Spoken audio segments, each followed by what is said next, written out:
За тинейджера с план Б след НВО минаха 2 часа, откакто взе решение, че трябва да преговаря, а той 17 минути седи в леглото и гледа тъмна в точка. Решава да провери хладилника. За 7 път проверява TikTok, проверява Instagram, пак проверява TikTok да види ли нещо не е пропуснал. Проверява времето, търси дали случайно не са отменили НВО-то. И накрая решава да отвори учебника. Чита 2 реда, не разбира нито един. Прочита ги пак и накрая въздъхва тежко. И тогава измислям план Б с 3 опции за реализация. Първата опция е да стане космонавт.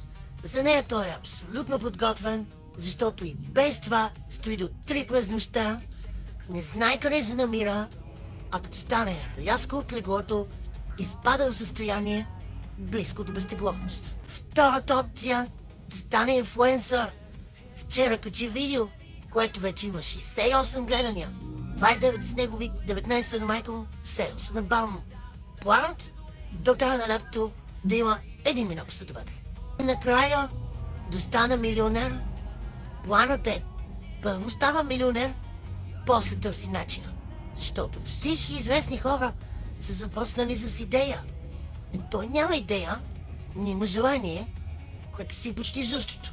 Глежда часовника, остават 18 часа, но си казва спокойно, каквото стане. Той има 3 възможности и честно казано, последната е най-лесна.